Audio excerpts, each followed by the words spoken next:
প্রিয় শিক্ষার্থীরা, আসসালামু আলাইকুম। আমরা চলতরিতের পরের পাঠটা শুরু করি। প্রিয় শিক্ষার্থীরা, আসসালামু আলাইকুম। আমরা চল প্রথম হচ্ছে ওই যে গতদিন আমরা তুল্যরোধের কিছু পার্ট দেখছিলাম, এখানে এক্সট্রা আরো দুই একটা জিনিস দেখবো। মানে জেনারেল রুল যেগুলা, এই জিনিসগুলা। যেমন তুল্যরোধের বেলায় একটা জিনিস তো আমরা জানি যে সিরিজ কিরকম ভাবে হয়, প্যারালাল কিরকম ভাবে হয়, তাই না? তো এটা একটু মনে করাই দেই, দিয়ে তারপরে শুরু করি। এখানে R1, এখানে R2, এখানে R3। তাহলে সিরিজ যেটা, সেটা হবে সবগুলোর যোগফল। আর প্যারালালের বেলায় R1, R2, R3। তাহলে এখানে RP যেটা প্যারালাল, সেটা হবে হচ্ছে সবগুলার ইনভার্স করে যোগ করব আমরা। R1, R2, R3 whole inverse করব, এরকম। তো এইটা আমরা যদি অ্যাপ্লাই করি বিভিন্ন ক্ষেত্রে, তাহলে সিচুয়েশন কি কি দাঁড়ায় আমরা একটু দেখি। যেমন প্রথমে সিম্পল একটা দিয়ে যদি আমরা শুরু করি, ধরা যাক এ আর বি, এখানে দুইটা টার্মিনাল আছে। এই দুই টার্মিনালের মধ্যে আমাকে হচ্ছে তুল্য রোধ বের করতে হবে। এখানে দুইটা আছে, এখানে ধরা যাক মাঝখানে একটা আছে, এইখানে একটা আছে, এরকম। এদিকে আবার এই কোনায় এরকম ভাবে আছে, এখানে আবার হচ্ছে এরকম এরকম ভাবে আছে। এই, তো এটার আমরা তুল্য রোধ বের করতে চাই। তো ভ্যালুগুলা দিয়ে দেই। মনে করো এটা হচ্ছে 4, এটা হচ্ছে 12, আর এদিকে হচ্ছে 5, এদিকে হচ্ছে 7, এটা হচ্ছে ধরো কথার কথা 8, এটাও 8। ওকে, তাহলে এরকম ভাবে আছে। আর এটা মনে করো 2, তাহলে তুল্য রোধ কত? তাহলে এখানে আমরা যেটা করব, যেই যেই জায়গাগুলো আমরা রেডিলি আইডেন্টিফাই করতে পারতেছি যে এটা সিরিজ, এটা প্যারালাল, সেটা প্রথমেই শেষ করে ফেলবো। যেমন মনে করো এটা আমরা আইডেন্টিফাই করতে পারতেছি যে এই 12 আর 4 এটা হচ্ছে প্যারালাল। আবার এটা আইডেন্টিফাই করতে পারতেছি এই যে 5 আর 7 এটা হচ্ছে সিরিজ, তাই না? আবার এটাও তো আইডেন্টিফাই করতে পারতেছি যে 8 আর 8 এরা যে প্যারালাল। কেমনে? কারণ এই 2 8-এর এক মাথা দেখো এক পয়েন্টে, আর অন্য মাথা দেখে মনে হচ্ছে দুই জায়গায় আছে, কিন্তু এই দুই জায়গার মধ্যে তো আসলে কোনো তফাৎ নাই। হ্যাঁ, এই যে একটা তার দিয়ে কানেক্টেড, সো এই দুইটা একই পয়েন্ট। তাহলে এই দুইটাও আসলে কিন্তু প্যারালালই আছে। তাহলে সেটাকে যদি আমরা বলি যে এই 8 আর এই 8 এরা হচ্ছে প্যারালাল আছে, তাইলে এই কয়টা চেঞ্জ আমরা পরের ছবিতে চাইলে করতে পারি। তাহলে পরের ছবিতে জিনিসটা দেখতে কেমন হবে একটু দেখো তো। এই যে 4 আর 12, এটাকে প্যারালাল করলে কত হয়? 4 আর 12, 1/4 + 1/12 হোল ইনভার্স। অথবা তুমি বলতে পারো 4 12 48 বাই 4 আর 12 16, 48/16 হচ্ছে 3। তাহলে তুমি এখানে হচ্ছে 3 নিয়ে আসতে পারো। তারপর হচ্ছে এখানে 5 আর 7, যেখানে 5 আর 7 সিরিজ, সিরিজ মানে কি যোগ করবা, তাহলে এখানে হচ্ছে একটা 12 চলে আসবে। তারপর হচ্ছে এখানে একটা 2 ছিল, সেটা থাকুক, সমস্যা নাই। আর লম্বালম্বি ভাবে যে এই 8, এই 8-এর সাথে এই 8 প্যারালাল, তাহলে 8 আর 8 প্যারালাল করলে কত হয়? সমান সমান জিনিস দুইটা যদি প্যারালাল করি, তাহলে 2 দিয়ে ভাগ করলেই হয়। সমান সমান জিনিস তিনটাকে যদি প্যারালাল করি, 3 দিয়ে ভাগ করলেই হয়। তাহলে এখানে সমান সমান জিনিস দুইটা আছে, তাহলে 2 দিয়ে ভাগ করব। তাহলে 8কে 2 দিয়ে ভাগ করলে হয় 4, এইভাবে মনে রাখতে পারো। অথবা জেনারেল 1/8 + 1/8 হোল ইনভার্স, তাতেও তুমি 4ই পাবা। এখন নতুন যে ছবিটা পাইলাম, সেইখানে আমি দেখতে পাচ্ছি যে এই যে 4 আর এই 12 দুইটারই উপরের মাথা কমন, নিচের মাথা কমন, তাহলে এরা প্যারালাল। তাহলে 4 আর 12 আমাকে এখন প্যারালাল করতে হবে। 4 আর 12 প্যারালাল করলে কত হয়? 4 আর 12 প্যারালাল করলে হয়ে যায় 3। তাহলে এখানে একটা 3 ছিল, এই 4 আর 12 প্যারালাল হয়ে আর একটা 3 হয়, এখানে হচ্ছে একটা 2। এখন তো বোঝা যাচ্ছে যে এই তিনটা সিরিজ। তাহলে এই 3 3 6 আর 2 এ 8, তাহলে লাস্টে আমি পাবো হচ্ছে 8 ওহম। তাহলে এ এবং বি এর মধ্যে তুল্য রোধ হচ্ছে 8। তাহলে এটা হচ্ছে একটা ওয়ে চিন্তা করার, এটা হচ্ছে একটা ওয়ে। তাহলে এইভাবে আমরা হচ্ছে তুল্য রোধ বের করলাম। এটা ধরো একটা এক্সাম্পল হইলো। এখন তুল্য রোধ তো এরকম আরো কয়েক রকম দিতে পারে বা নানান ভাবে দিতে পারে। যেমন কিছু কিছু ক্ষেত্রে অনেক সময় আমরা এই আগেরটাতে এটাতে তো অ্যাটলিস্ট বুঝতেছিলাম যে এই দুইটা প্যারালাল বা এই দুইটা সিরিজ। সব হয়তো একবারে বুঝি নাই, এই দুইটাকে প্যারালাল করে ফেলার পরে আর এটাকে সিরিজ করে ফেলার পরে আবার বুঝছি যে ও আচ্ছা এই দুইটা প্যারালাল, এরকম ধাপে ধাপে বুঝে বুঝে আগাইছি, বাট অ্যাটলিস্ট বোঝা যাচ্ছিল যে কোনটা সিরিজ কোনটা প্যারালাল। কিন্তু কিছু কিছু কেস আছে তুমি একবারে দেখে বুঝবা না। যেমন এরকম একটা কেস আমরা এখানে একটা পেজে ধরো একাধিক কেস একটু দেখি। এটা একটা কেস যেখানে একটা রেজিস্ট্যান্স আছে, দুইটা আছে, তিনটা আছে, চারটা আছে, পাঁচটা আছে। আমরা এখন করলাম কি, এই যে এটার শুরুর প্রান্ত থেকে এটার শেষ প্রান্ত পর্যন্ত এখানে একটা দিয়ে দিলাম, শর্ট করে দিলাম। আবার এটা শুরুর প্রান্ত থেকে শুরু করে এটা শেষ প্রান্ত পর্যন্ত শর্ট করে দিলাম। তাহলে রেজিস্ট্যান্স গুলো কি কি, R1, R2, R3, R4, R5। এরকম হলে কি হয় জানো, এইখানে R1 এর এই মাথা আর R2 এর ওই মাথা এটা শর্ট করে দেওয়া, যে দাগ দিয়ে কানেক্ট করে দিলাম, এটা হচ্ছে শর্ট। শর্ট হইলে এবং এই শর্টের মাঝখান থেকে অন্য কোথাও কোনো তার না গেলে ওইটার আর কোনো দাম থাকে না, ওইটা সার্কিট থেকে বাদ দিয়ে দিতে হয়। সো এইখানে হচ্ছে জিনিসটা কি করা, এখানে হচ্ছে মাঝখান থেকে কোনো ব্রাঞ্চিং আছে কি, নাই, মাঝখান থেকে এখানে কোনো ব্রাঞ্চিং নাই। তাহলে এটার দুই মাথায় কানেক্ট করা, তাহলে এই দুইটা বাদ, তাহলে এটাও বাদ এটাও বাদ। সেম যুক্তিতে এই যে এটার এই মাথা কানেক্ট করা, শর্ট করা, শর্টের মাঝখানে অন্য কোনো ব্রাঞ্চিং বা শাখা প্রশাখা আছে, নাই, তাহলে এইটাও বাদ এইটাও বাদ। তাহলে থাকতেছে কেবলমাত্র এই যে এ আর বি, এই দুটো যদি পয়েন্ট হয়, তাহলে শুধুমাত্র থাকতেছে হচ্ছে R3। তাহলে হচ্ছে আমরা বলবো এ আর বি এর মধ্যে তুল্য রোধ হচ্ছে R3। এইটা একটা জিনিস। এইবার আবার দেখো, শর্ট গুলা যদি একটু ডিফারেন্ট ওয়েতে হয়, ওই যে বলছি মাঝখান থেকে ব্রাঞ্চিং, তাইলে জিনিসটা কেমন হইতো। এখানেও আমার এটা এ, এটা আমার রেজিস্ট্যান্স, দুইটা, তিনটা, চারটা, পাঁচটা, এইরকম। এটা হচ্ছে আমাদের পয়েন্ট বি। এখন চিন্তা করো, আমি করলাম কি, এই যে এইটার এখান থেকে শুরু করে এখানে নিলাম, আর এইটার এখান থেকে শুরু করে এইখানে নিলাম। এখনো দেখো শর্টই কিন্তু করা আছে, এই যে এখান থেকে এই পর্যন্ত দুইটাকে শর্ট করা, R1, R2, R3, R4, R5, এরকম করে শর্ট করা। কিন্তু এই যে শর্ট করা, তাদের মাঝখান থেকে আবার ব্রাঞ্চ বের হয়েছে না, একটা শাখা বের হয়েছে। তাইলে আর আগের মতো আমরা বলতে পারবো না যে R2 আর R3 বাদ দিয়ে দাও, তাহলে একটু অ্যানালাইসিস করে দেখতে হবে। সেই দেখার একটা উপায় আছে, এটাকে বলতেছি আমরা নোডিং, বা এই যে নোড বা সংযোগ স্থলগুলার নাম দিয়ে নেওয়া। তাহলে এই প্রথম বিন্দুটা তো অলরেডি নাম দেওয়াই আছে এ। নিয়মটা হচ্ছে যখন আমরা রেজিস্ট্যান্স পার হব তখন অন্য বিন্দুর নাম দিতে হয়। আর যদি রেজিস্ট্যান্স পার না হয় আমরা একটা পয়েন্ট থেকে সোজা একটা তার ধরে আরেকটা পয়েন্টে চলে যেতে পারি, তাহলে দুইটা পয়েন্টের সেম নাম হয়। তাহলে এটা যদি আমাদের এ হয়, তাহলে এই রেজিস্ট্যান্সটা পার হওয়ার পরে যেই নামটা এটা হবে বি। ও বি তো ওই পাশে দেওয়া, তাহলে আমরা অন্য নাম দিই, ধরো এখানে নাম দিলাম হচ্ছে পি, এটার নাম দিলাম পি। তাহলে পি থেকে দেখো ডিরেক্টলি এখান থেকে এই পয়েন্টে চলে যাওয়া যায়, তাইলে এটাও পি। আবার এই পি থেকে এই রেজিস্ট্যান্সটা পার হয়ে এখানে আসতে হয়, তাহলে এটা আর এখন পি হবে না, পি থেকে রেজিস্ট্যান্স পার হয়ে আসছি, তাহলে এটার নাম হবে কিউ। কিউ থেকে ডিরেক্টলি এইখানে আসা যায়, তাহলে এইটাও কিউ। তাহলে আমাদের সবগুলো পয়েন্টের কিন্তু নাম দেওয়া হয়ে গেছে। এইবার আমরা নামগুলাকে একবার করে লিখে একটা সার্কিট আঁকবো। যেমন এখানে পি দুইবার আসছে, আবার কিউ দুইবার আসছে, আমরা একবার করে লিখে লিখে একটা সার্কিট বানাবো। তাহলে সেই সার্কিটটা কেমন হবে একটু দেখি।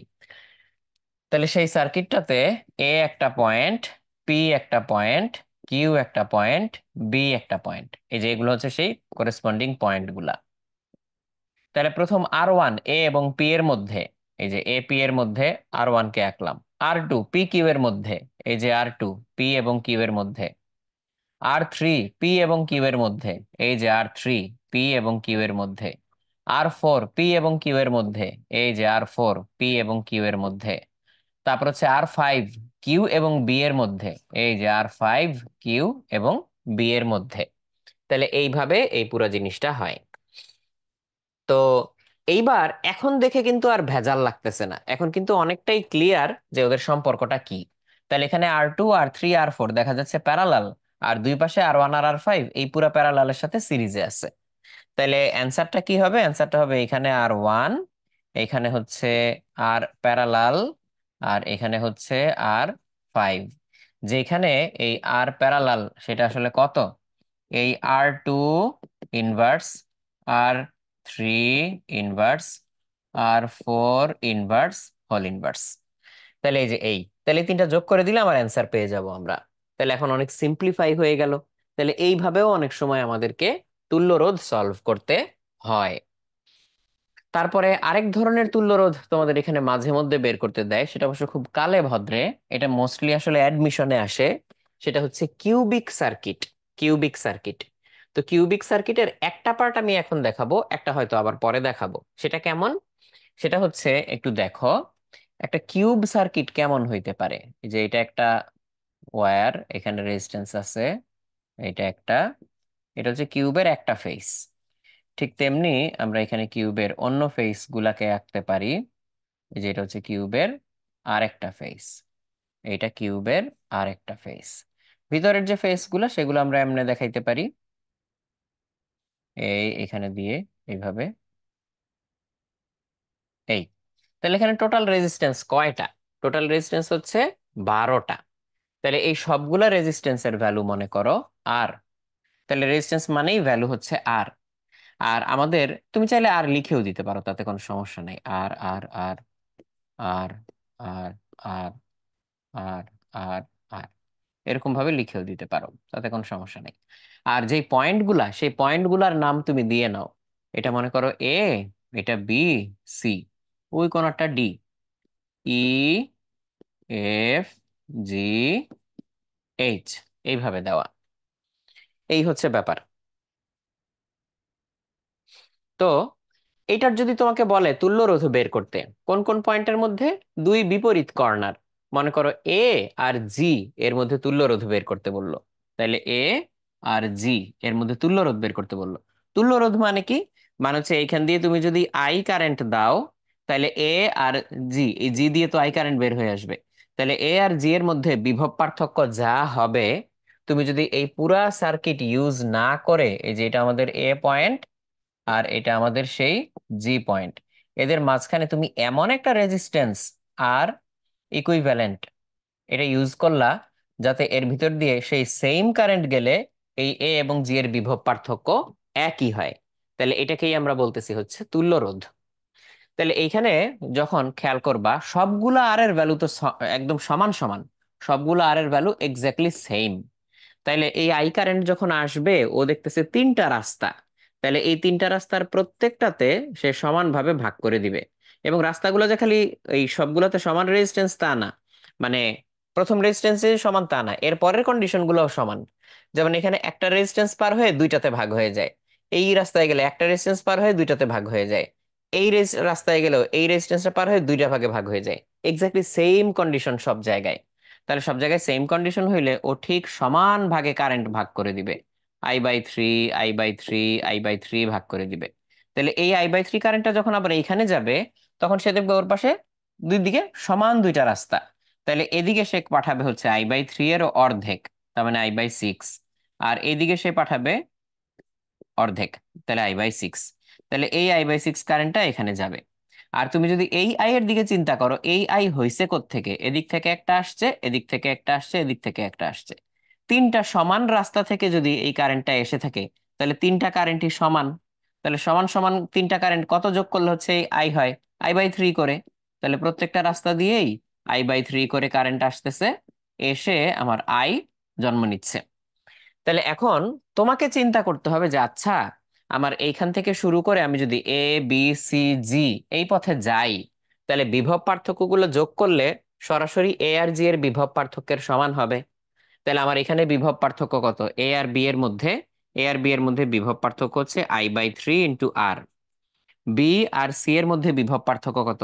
I/6 ইন্টু আর, কারেন্ট আর রেজিস্ট্যান্সের গুণফল। তারপরে সি আর জি এর মধ্যে বিভব পার্থক্য কত? I/3 ইন্টু আর।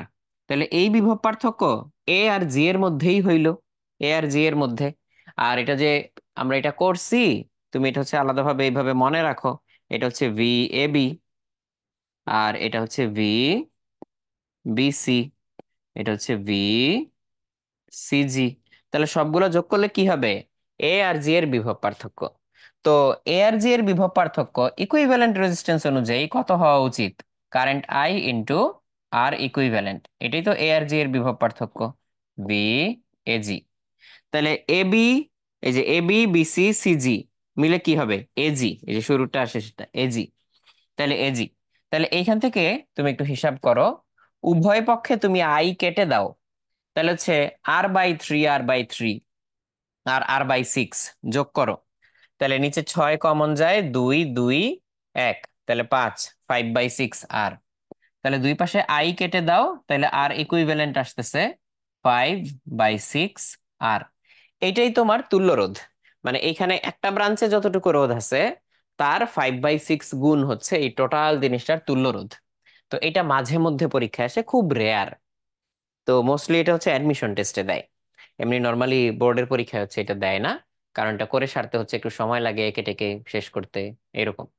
তো চাইলে এই বিন্দু আর এই বিন্দুর না, শুধু এই বিন্দুর সাথে এই বিন্দুর তুল্য রোধ বের করা যাবে, এই বিন্দুর সাথে এই বিন্দুর তুল্য রোধ বের করা যাবে, এই বিন্দুর সাথে এফ বিন্দুর তুল্য রোধ বের করা যাবে, যে কোনোটাই করা যাবে আর কি। কারশফের সূত্র, কারশফের হচ্ছে দুইটা সূত্র আছে, একটা হচ্ছে কে সি এল আর আরেকটা হচ্ছে K V L. K C এলটা খুব সিম্পল, একটা জায়গায় অনেকগুলা রেজিস্ট্যান্স এসে জড়ো হয়েছে, অনেকগুলা রেজিস্ট্যান্স এসে জড়ো হয়েছে, যে এরকম একটা জায়গায় অনেকগুলা এসে এরকম জড়ো হয়েছে। তো প্রত্যেকটার কারেন্ট তোমার জানা আছে, হয়তো একটার কারেন্ট জানা নাই। তাহলে তুমি কি করতে পারবা? তুমি চিন্তা করবা যে এই সংযোগস্থল বা নোডে যতটুকু কারেন্ট ঢুকে ততটুকু কারেন্ট বের হয়, এটাই হচ্ছে কারশফের কারেন্ট ল, কেসিএল। বা যদি কেতাবি ভাষায় বলি, তাহলে একটা নোডে বা একটা সংযোগস্থলে কারেন্ট গুলোর বীজগাণিতিক সমষ্টি শূন্য। কেন বীজগাণিতিক সমষ্টি শূন্য? তার কারণ হচ্ছে যে এখানে তো কারেন্ট জমা রাখার কোনো জায়গা নাই, তাই না? তাহলে তুমি দেখো, আমি যদি এখানে হচ্ছে লিখি যে I1, এটা হচ্ছে I2, ডিরেকশন দিয়ে দিলাম, এই দুইটা ঢুকতেছে, I3 বেরোচ্ছে, I4 বেরোচ্ছে, আবার মনে করো হচ্ছে I6, সরি I5, I5 ঢুকতেছে, আর লাস্টে হচ্ছে I6, এই যে I6, I6টা ঢুকতেও পারে বের হইতে পারে, যে কোনো কিছু। ধরো কথার কথা, I6 আমরা জানি না, I6 আমরা জানি না, কিন্তু আমি হচ্ছে ধরে নিলাম যে I6টা বাইরের দিকে বের হয়। এটা কিন্তু আমি ধরে নিছি, প্রশ্নে নাই। যে কারেন্টটা ডিরেকশন দেওয়া থাকবে না, ওইটা আমি আমার পছন্দ মতো বাইরে বা ভিতরে ধরে নিব, এরপরে রেজাল্ট যা আসে আসবে। তুমি বাইরেও ধরতে পারো, ভিতরেও ধরতে পারো।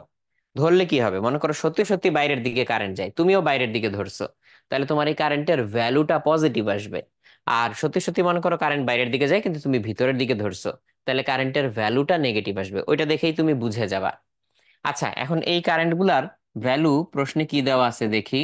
1 ampere, I2 equals 2 ampere, I3 equals 3 ampere, I4 equals ধরো 7 অ্যাম্পিয়ার, I5 ইকুয়ালস 10 অ্যাম্পিয়ার, এরকম দেওয়া। তাহলে I6 আমাদের বের করতে হবে। তাহলে আমরা কার্শফের কারেন্ট লটা খাটাই, যে একটা নোডে যতটুকু কারেন্ট ঢুকে ততটুকু কারেন্ট বের হয়। তাহলে কারেন্ট ঢুকতেছে কোনটা কোনটা দেখি তো। I1 I2 I5, এই তিনটা হচ্ছে ঢুকতেছে। তাহলে হচ্ছে I1 I2 I5, তিনটা ঢুকতেছে। বের হচ্ছে I3 I4 I6, তাহলে হচ্ছে I3 I4 I6, এটা বের হচ্ছে। এইবার ভ্যালু বসাও। I1 এর ভ্যালু 1, I2 এর ভ্যালু 2, I5 এর ভ্যালু কত? 10, I3 এর ভ্যালু কত? 3, I4 এর ভ্যালু কত? 7, I6 এর ভ্যালু আমরা জানি না। তাহলে এখান থেকে ক্যালকুলেশন করলে দেখা যায় এই পাশে আসতেছে 13, এই পাশে আসতেছে 10।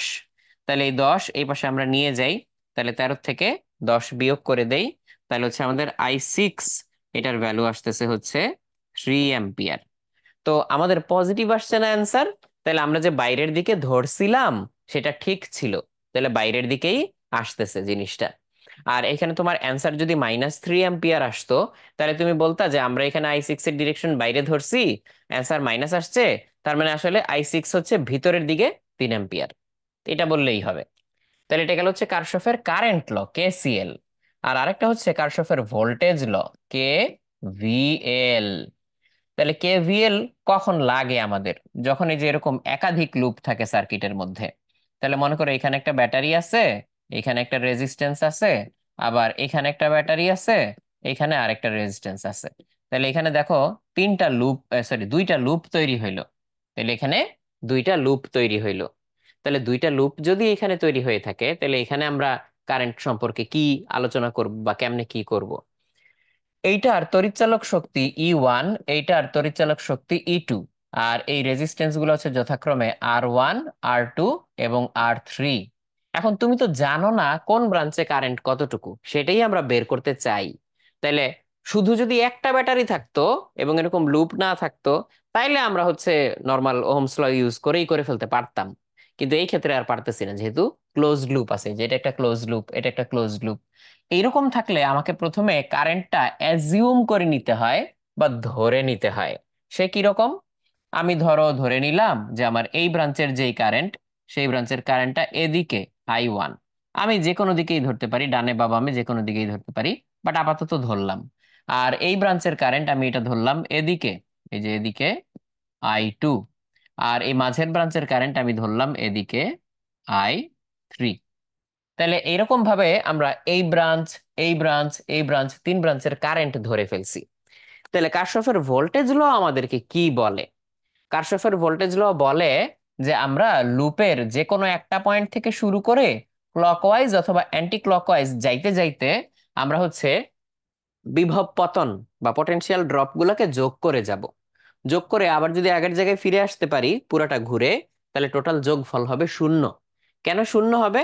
কারণ এখান থেকে শুরু করে আবার এখানেই ফিরে আসছি, তো একটা পয়েন্টের নিজের সাথে নিজের বিভব পার্থক্য কত? 0। তাই 0। তাহলে আমরা প্রথমটা এখানে অ্যাপ্লাই করে দেখি, KVL। তাহলে আমরা এখান থেকে হচ্ছে কি করব, এখন ক্লকওয়াইজ বা অ্যান্টি ক্লকওয়াইজ যে কোনো দিকে ঘুরতে পারি।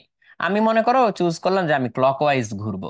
তার মানে আমি যে এইভাবে ঘুরবো চিন্তা করলাম, এইভাবে আমি ঘুরে আসবো এইভাবে। তাহলে এইভাবে ঘুরলে আমি এখান থেকে স্টার্ট করছি। নিয়মটা হচ্ছে আমি যখন ঘুরবো, ঘোরার সময় কোন একটা রেজিস্ট্যান্স যখন পাচ্ছি, তার ভিতর দিয়ে কারেন্ট যদি আমার বিপরীত দিকে যায়, তাহলে নেগেটিভ ভোল্টেজ লিখবো। আর যদি আমার নিজের দিকেই যায়, তাহলে পজিটিভ ভোল্টেজ লিখবো। আর ব্যাটারির বেলায় ডিসিশন হচ্ছে ব্যাটারির যেই মাথা পজিটিভ বা নেগেটিভ, যেই মাথা আগে পাবো, সেটা হচ্ছে ব্যাটারির জন্য চিহ্ন হবে। তাহলে আমি উল্টা দিকে ঘুরতেছি, এই যে এদিকে ঘুরতেছি, ক্লকওয়াইজ ঘুরতেছি। তাহলে আমার I1 নিচের দিকে, আমি ঘুরতেছি উল্টা দিকে। তাহলে লিখতে হবে -R1 I1, এইভাবে লিখতে হবে, -R1 I1। তারপরে হচ্ছে ব্যাটারির পজিটিভ মাথা দেখো আগে পাইছি, আমি তো এইভাবে ঘুরতেছি, যে এরকম ভাবে ঘুরতেছি। তাহলে এরকম ভাবে ঘুরতে গেলে ব্যাটারির পজিটিভটা আগে পাওয়া যায়। তাহলে লিখবো +E1। তারপরে কি করব? তারপরে আমি যখন এখান থেকে ঘুরে নিচে নামতেছি, আরে I3 তো নিচেই নামে, আমিও নিচে নামতেছি, তাহলে লিখবো +R3 I3। ঘুরে আবার আগের জায়গায় চলে আসলাম, তাহলে ইকুয়ালস 0।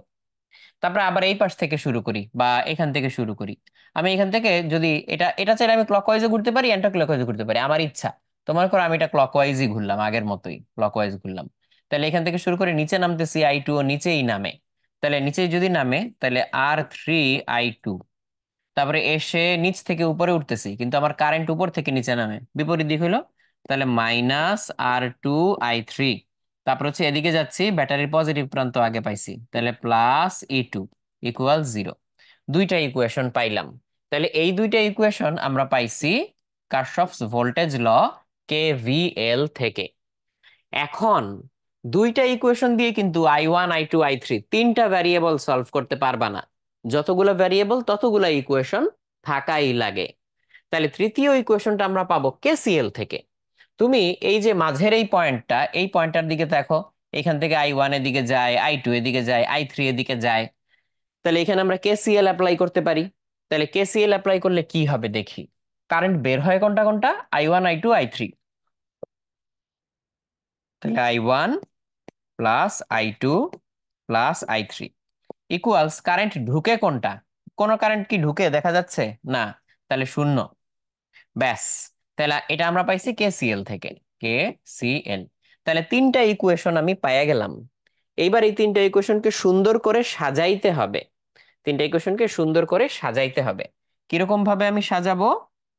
আমি I1, I2, I3 এই তিনটারই তো আমরা ভ্যালু বের করতে চাই, তাই না? তাহলে এই তিনটার ভ্যালু বের করতে চাই।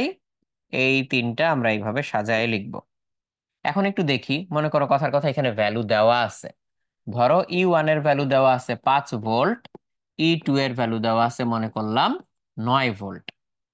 আর রেজিস্ট্যান্স গুলো R1, R2, R3 এটাও মনে করো দেওয়া আছে। R1 হচ্ছে 3 ওহম, R2 হচ্ছে 5 ওহম। আচ্ছা, আমরা মিল না রাখি, আমরা এটাকে দেই হচ্ছে 6 ওহম। আর R3 যেটা, এটাকে দিলাম 10 ওহম। তাহলে তুমি এখানে এখন ভ্যালু বসাবা। কেমনে বসাবা একটু দেখো। প্রথমটাতে I1 এর সহগ কত? -R1। -R1 মানে -3। তাহলে এই যে I1 এর সহগ -3। I2 এর সহগ কত? প্রথমটাতে I2 কি আছে? ও না, নাই। তাহলে I2 যদি না থাকে তাহলে I2 এর সহগ শূন্য। তারপরে I3, I3 তো আছে। R3, R3 এর ভ্যালু কত? 10। ইকুয়ালস আমার কনস্ট্যান্ট, এই E1টা ওই পাশে চলে যাবে, তাহলে -E1 হবে। E1 এর ভ্যালু কত? 5, তাহলে এখানে হবে -5। এটা হচ্ছে ওই তিন চলকের সমীকরণ সমাধান করার ফরম্যাট। তাহলে এইভাবে ক্যালকুলেটরে শুধু এই ব্র্যাকেটের ভ্যালুগুলা বসাইতে হয়। ক্যালকুলেটরে শুধু এই ব্র্যাকেটের ভ্যালুগুলো বসাইলে রেজাল্ট দিয়ে দেয়। তোমরা অনেকেই জানো এটা। এইবার 2 নম্বরে আসি।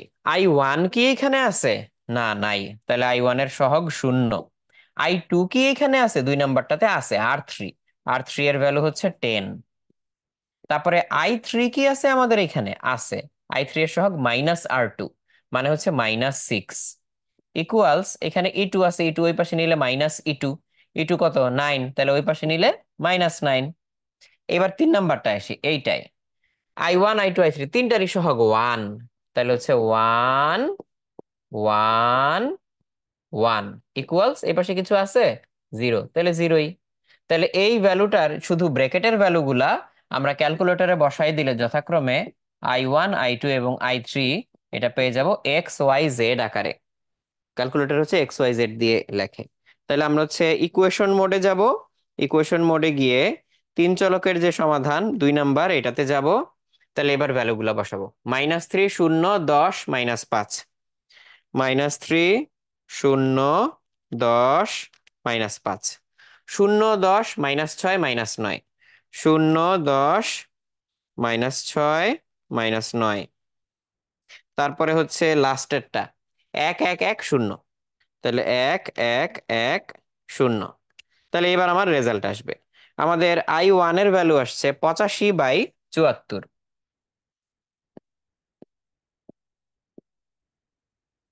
মানে 1.148। তারপরে হচ্ছে আমাদের I2 এর ভ্যালু আসছে 147/148, সামনে একটা মাইনাস আছে, তাহলে -0.9932।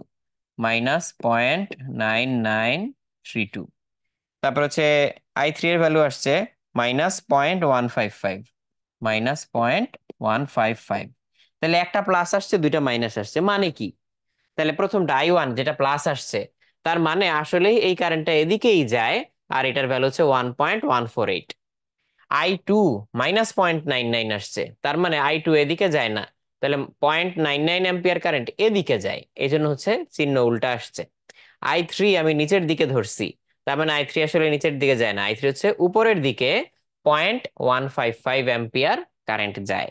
তাহলে এইভাবে কার্শফের কারেন্ট ল এবং ভোল্টেজ ল সাইমালটেনিয়াসলি অ্যাপ্লাই করার মাধ্যমে আমরা এই ধরনের সার্কিট, যেটা শুধু ওহমস ল দিয়ে সলভ করা যায় না, সেগুলো সলভ করে ফেলতে পারি। তাহলে এই এক্সাম্পলটাই মাথায় রাখবা, এক্স্যাক্টলি এই প্রসেসে করবা, মিলে যাবে। তাহলে কার্শফ তো বুঝলাম। তাহলে এবার হুইস্টন ব্রিজ। হুইস্টন ব্রিজে জিনিসটা কি হয়েছে দেখো। হুইস্টন ব্রিজ থেকে হচ্ছে ওই যে মিটার ব্রিজ, এটা সেটা এগুলা ব্যালেন্স করার জন্য পাওয়া যায়। তাহলে হুইস্টন ব্রিজে আমার এই পাশে একটা রেজিস্ট্যান্স থাকে, এখানে একটা থাকে, এখানে একটা থাকে, এখানে একটা থাকে। এগুলার নাম হচ্ছে P, Q, R, এস। আর এই যে হুইস্টন ব্রিজের এই পয়েন্ট থেকে এই পয়েন্ট পর্যন্ত একটা গ্যালভানোমিটার থাকে।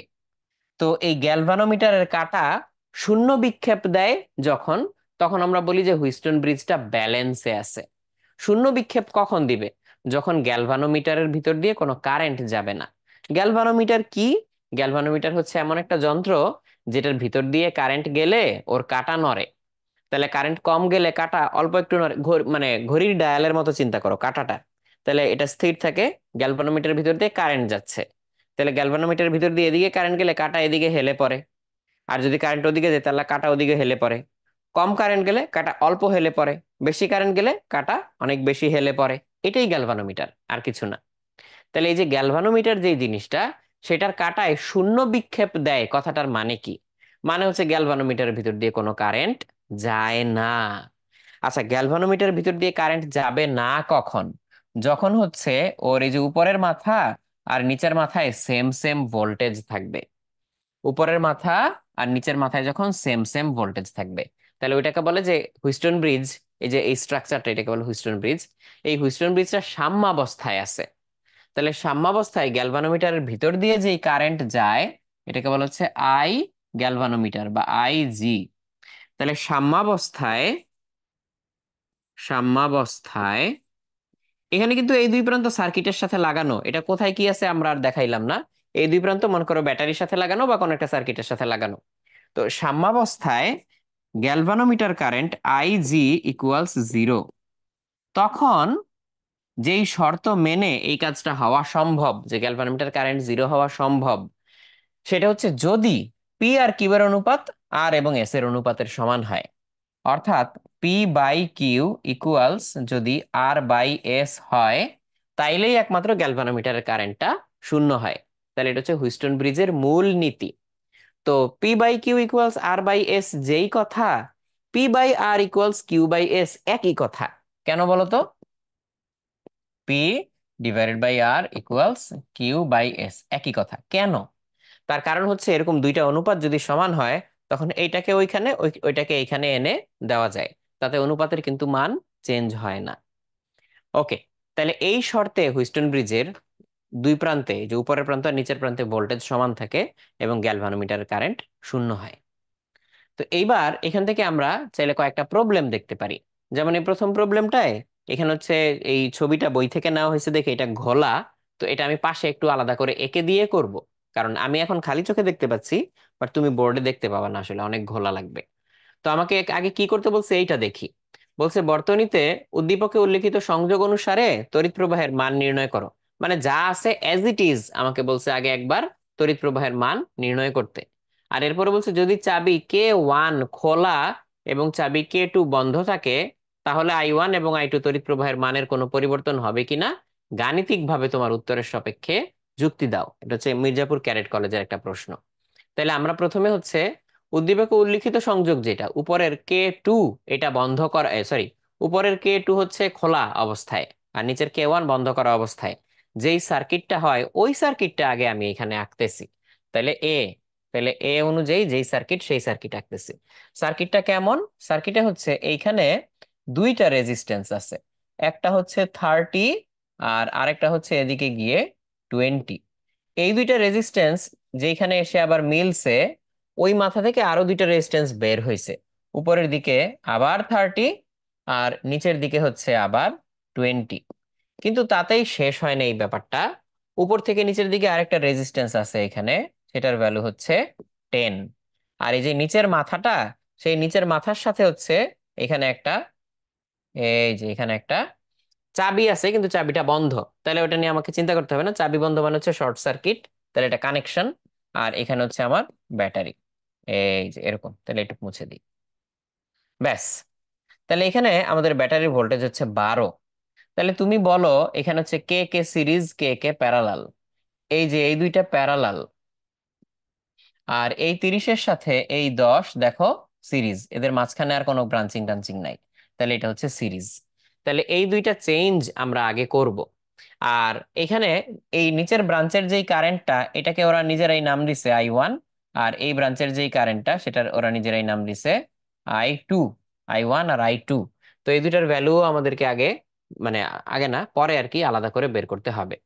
তাহলে 30 আর 20 প্যারালাল করি। এদিকে 30 আর 10 কি 40, 40-এর সাথে 20-কে প্যারালাল করি।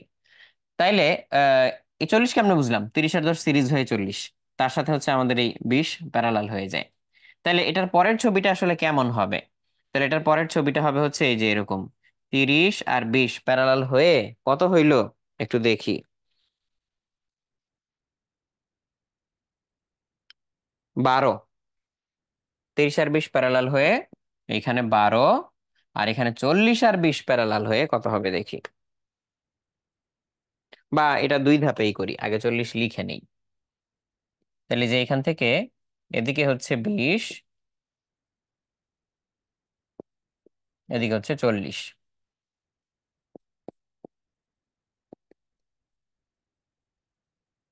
এবার 40 আর 20 প্যারালাল করে বানাও।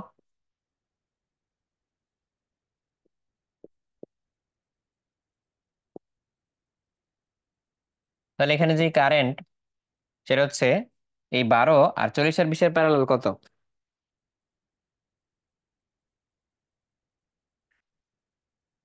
13.33।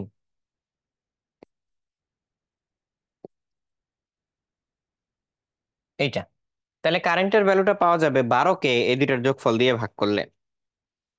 তাহলে 12-কে 12 প্লাস 13.33 দিয়ে ভাগ করলাম, তাহলে 0.4737।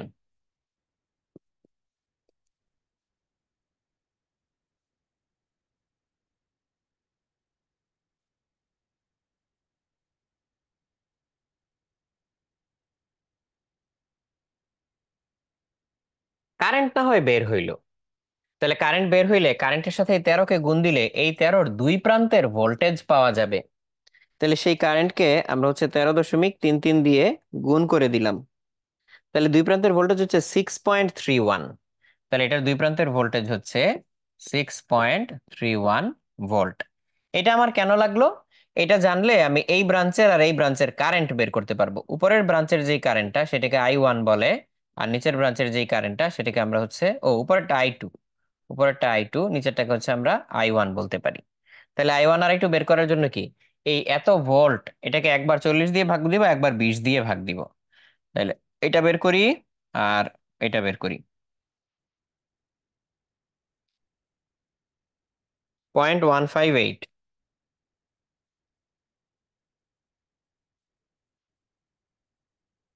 সেটা মূল কারেন্ট থেকে বাদ দেই।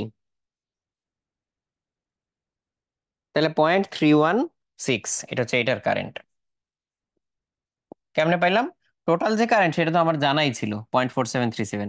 এই ব্রাঞ্চের কারেন্ট বের করছি, টোটাল কারেন্ট থেকে এটা বিয়োগ করলে এটা পাওয়া যায়। বা এটা তুমি অন্যভাবে বের করতে পারতা, ওই যে যে ভোল্টেজটা আসছিল 6.316, এটাকে তুমি হচ্ছে এই 20 দিয়ে ভাগ করো, এটাই আসবে। 6.316 তাকে 20 দিয়ে ভাগ করলে একদম এটাই 0.3158। তাহলে এই যে 0.3158 মানে 0.316, তাহলে কারেন্ট বের হয়ে গেল। তাহলে I1 আর I2 তো আমরা একবার বের করছি। এইবার আমরা হচ্ছে বি তে দেখবো যে চাবি সুইচ করে দিলে কি হয়। এখানে আমরা এখন চাবি সুইচ করে দিব।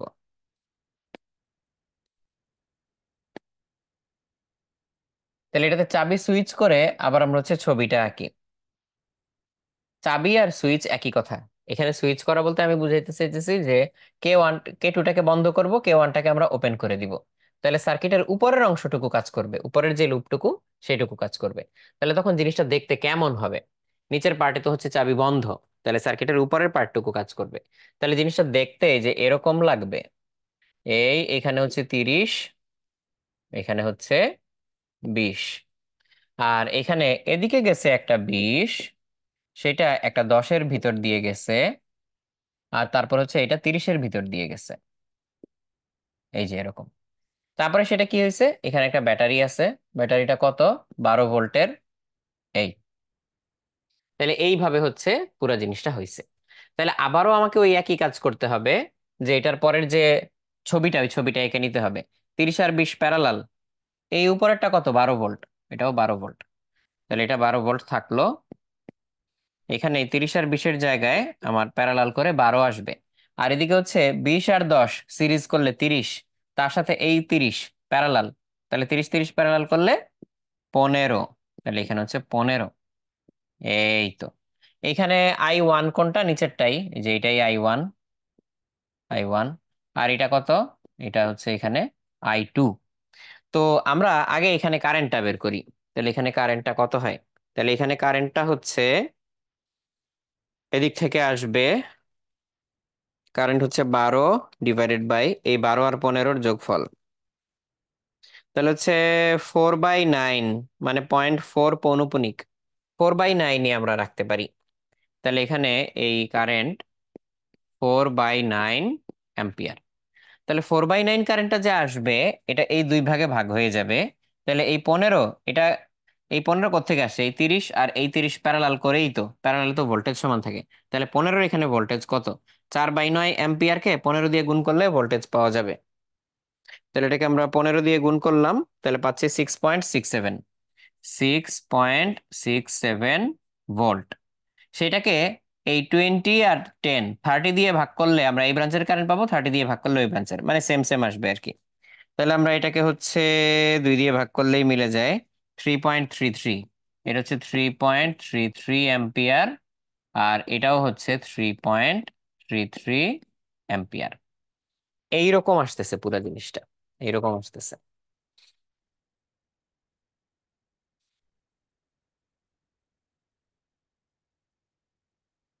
ও, আমার কারেন্টটা কত আসছিল? দাঁড়াও, আবার একটু চেক দিয়ে নেই। ও সরি, আমার মেইন কারেন্টই তো 4/9 আসছিল। তাহলে এখানে হচ্ছে 6.67 ভোল্ট। তাহলে 6.67 ভোল্টকে, দাঁড়াও, আমার হচ্ছে 30 দিয়ে ভাগ করতে হবে, 30 দিয়ে, তাইলে কারেন্টটা পাওয়া যাবে।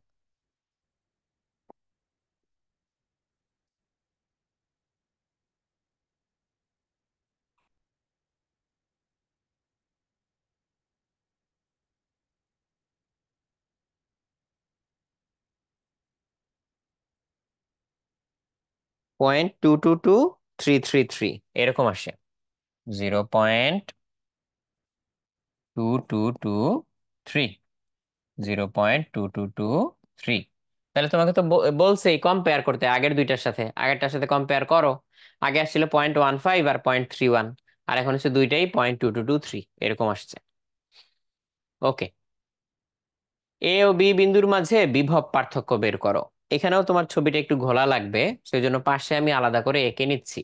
এ আর বি বিন্দুর মধ্যে বলছে হচ্ছে বিভব পার্থক্য বের করতে। আর 1 ওহম রোধের মধ্যে বলছে প্রবাহিত কারেন্টের মান বের করতে। এটা তাইলে আমরা কিভাবে করব? তাহলে এটা করার জন্য তুমি সার্কিটটাকে চাইলে রিড্র করে নিতে পারবা, বা নতুন করে এঁকে নিতে পারবা, বা রিঅ্যারেঞ্জ করে নিতে পারবা। এটা হচ্ছে রিসেন্ট একটা প্রশ্ন, বুয়েট 21-এর। তাহলে আমরা ওই যে ওইখানে যে সার্কিটটা, সেটা এখানে আমি আলাদা করে এঁকে নিচ্ছি। আবার একটু খেয়াল করো, এখানে 6 ভোল্ট আছে, এখানে হচ্ছে 3 ওহম আছে। আর এই যে এই কোণার যে পয়েন্টটা, এটা হচ্ছে সি, উপরেরটা হচ্ছে আমাদের এ। তারপরে হচ্ছে এদিকে আমাদের একটা 4 ভোল্টের ব্যাটারির, এই যে এখানে হচ্ছে এই আরেকটা 4 ওহম রোধ আছে। 4 ওহম রোধ থাকলে এই যে এটা 3, এটা 4, আর এর মাঝখানে হচ্ছে 4 ভোল্টের একটা ব্যাটারি আছে, এই যে এটা হচ্ছে 4 ভোল্টের একটা ব্যাটারি। ব্যাস। এই ব্যাটারিটা কত? এটা 6 ভোল্টের। এই ব্যাটারিটা কত? এটা 4 ভোল্টের। রেজিস্ট্যান্স দুইটা লিখে ফেলছি। এখন এইখানে 6 ভোল্টের আবার একটা ব্যাটারি আছে, এই যে 6 ভোল্টের একটা ব্যাটারি। সেই 6 ভোল্টের ব্যাটারির মাথা থেকে 6 ওহম একটা রেজিস্ট্যান্স আসছে, এটার উপর দিয়ে চলে গেছে, 1 ওহম এখানে চলে আসছে। ব্যাস, ওইটা হচ্ছে আমাদের বি বিন্দু।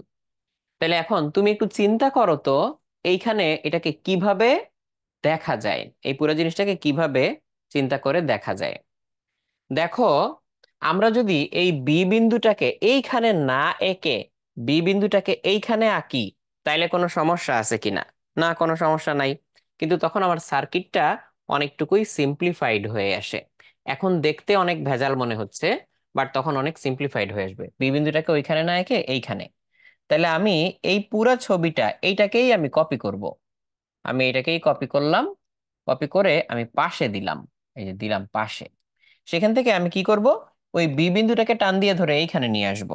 তাহলে বি বিন্দু যখন আমার এইখানে আসবে, এখন কি আছে? এই এই বিন্দুটা ডি, এই যে এই বিন্দুটা ডি, ডি থেকে বি এর মধ্যে একটা 6 ভোল্টের ব্যাটারি আছে।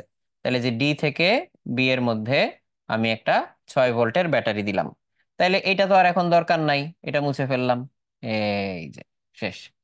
এইবার সি থেকে 1 আর 6 ওহম মিলে বিতে গেছে। তাহলে আমরা এই যে এই সি থেকে 1 আর 6 ওহম মিলে আমাদের এই বি বিন্দুতে দিলাম। তাহলে 1 আর 6। তাহলে আমার এখন তো এইটাও দরকার নাই, এই যে এই সরি, এই যে এই এক, এই যে এই 1 আর ওই 6, এটা মুছে ফেললাম। ব্যাস। তাহলে আমার সার্কিটটাকে এখন আমি রিড্র করে নিলাম। এখন না মানে অবস্থা অনেক ক্লিয়ার। তাহলে কেমনে ক্লিয়ার? এইখানে এই 3 আর 4 মিলে এখানে একটা হবে 7, এখানে 1 আর 6 মিলে একটা হবে 7, আর এই যে ব্যাটারি ট্যাটারি এগুলো আমি দেখতে পাচ্ছি। তাহলে এখন এইখানে আমি ডিরেক্টলি চাইলে কারশফস ভোল্টেজ ল অ্যাপ্লাই করতে পারবো। তো চলো আমরা এখানে কারেন্ট গুলো একটু ধরে নেই। কিভাবে কারেন্ট ধরবো দেখো। আমরা এইখানে কারেন্ট ধরলাম যে এই ব্রাঞ্চে যেই কারেন্টটা যাচ্ছে সেই কারেন্টটার মান হচ্ছে I1। তাহলে সেটা এদিক দিয়ে যাচ্ছে, এদিক দিয়ে গিয়ে এদিকে ফিরে আসতেছে, মানে এই এই ব্রাঞ্চে বলতে এতটুকুই যে এই পর্যন্ত। তাহলে এটা হচ্ছে I1। তারপর হচ্ছে এই ব্রাঞ্চের ভিতর দিয়ে মনে কারেন্ট যাচ্ছে, ধরে নাও I2। আর এই ব্রাঞ্চের ভিতর দিয়ে কারেন্ট যাচ্ছে, ধরে নাও I3। এই যে এরকম। তাহলে এইবার আমরা হচ্ছে ক্লকওয়াইজ বা অ্যান্টি ক্লকওয়াইজ ঘুরতে পারি। মনে করো এখানে আমি ক্লকওয়াইজ ঘুরলাম, এখানেও আমি ক্লকওয়াইজ ঘুরলাম। তাহলে আমরা এই উপরের পয়েন্ট থেকে শুরু করে ক্লকওয়াইজ ঘুরে আবার এখানে ফিরে আসব। তাহলে আমরা এসিডি লুপ থেকে কি বলতে পারবো? এ সি ডি এই লুপ থেকে আমরা কি বলতে পারবো? এসিডি এই লুপ থেকে আমরা কি বলতে পারবো? আমরা কিভাবে ঘুরতেছি? ক্লকওয়াইজ। তাহলে এখান থেকে এদিকে যাচ্ছি, কারেন্ট I1 তো এদিকেই যায়। তাহলে 3 × I1, 4 × I1। তাহলে হচ্ছে 3 + 4 × I1। এটা পজিটিভ কেন? কারণ আমরা এদিকে যাচ্ছি, I1 এদিকেই যায়। এবার ডি থেকে যখন সি তে যাব, দেখো I2 আমাদের অপোজিটে যায়, কিন্তু এখানে কোনো রেজিস্ট্যান্স নাই, সো আমার কোনো সমস্যাও নাই। তাহলে আই নিয়ে আমার এখানে মাথা ব্যথাও নাই। আচ্ছা, ভালো কথা, I2 নিয়ে মাথা ব্যথা নাই। তারপরে হচ্ছে আমার এই কি বলে, এখানে তো ব্যাটারি আছে একটা। তাহলে আমি এদিক থেকে আজ আসতেছি, তাহলে এদিক থেকে আসতে গেলে ব্যাটারির নেগেটিভ মাথাকে আগে পাইছি, তাহলে আমার দিতে হবে -4।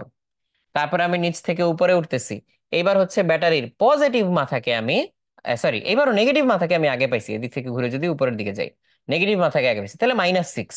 তাহলে হচ্ছে -6। আবার ওই আগের পয়েন্টে পৌঁছে গেলাম না? আগের যে পয়েন্টটা এখানে পৌঁছে গেলাম। তাহলে এখানে হচ্ছে আমাকে আগের পয়েন্টে পৌঁছে গেলে ইকুয়ালস দিতে হবে 0। তাহলে এইখান থেকে তুমি I1 এর ভ্যালু জেনে যাবা। এইখান থেকে তুমি I1 এর ভ্যালু জেনে যাবা। এইবার নিচের লুপে আসি। নিচের লুপটা কি? সিডিবি। তাহলে আমরা হচ্ছে সিডিবি লুপে যাচ্ছি। সিডিবি লুপ, সিডিবি লুপ। এই সিডিবি লুপে এবার দেখি কি হয়। সিডিবি লুপে আমরা যে কোনো একটা জায়গা থেকে যাত্রা শুরু করি। মনে করো আমরা এইখান থেকে যাত্রা শুরু করে নিচে যাচ্ছি, তারপরে এদিক গেলাম, এখানে ফেরত আসবো। নিচে যাচ্ছি, ব্যাটারির নেগেটিভ মাথা আগে পাইছি, তাহলে -6। তারপরে হচ্ছে এদিক থেকে এদিকে যাচ্ছি, I3ও তো এদিকেই যায়, তাহলে I3 × 6 + 1, তাইলে 6 + 1 I3। তারপর হচ্ছে আমি এদিকে যাচ্ছি, এদিক থেকে এসে এদিকে যাচ্ছি, যে এইভাবে তো ঘুরতেছি, এদিকে যাওয়ার সময় ব্যাটারি পজিটিভ মাথা আগে পাইছি, তাহলে +4 = 0। কেন? কারণ ওইখানে গিয়ে আমি আবার আগের জায়গায় পৌঁছায় গেছি। তাহলে উপরের লাইন থেকে I1 এর ভ্যালু বের করতে পারবা। ওই পাশে নিলে তো 10 হয়, 10কে তুমি হচ্ছে 7 দিয়ে ভাগ করো, তাহলে I1 হচ্ছে 10/7। 10/7। আর নিচেরটার কথা চিন্তা করো, এখানে হচ্ছে 6 আর 1 7, তাই না? এদিকে -6 আর +4, -6 আর +4 কত হয়? -6 আর +4 -2, -2 ওই পাশে নিলে 2, 2কে 7 দিয়ে ভাগ করো, তাহলে হচ্ছে I3 = 2/7।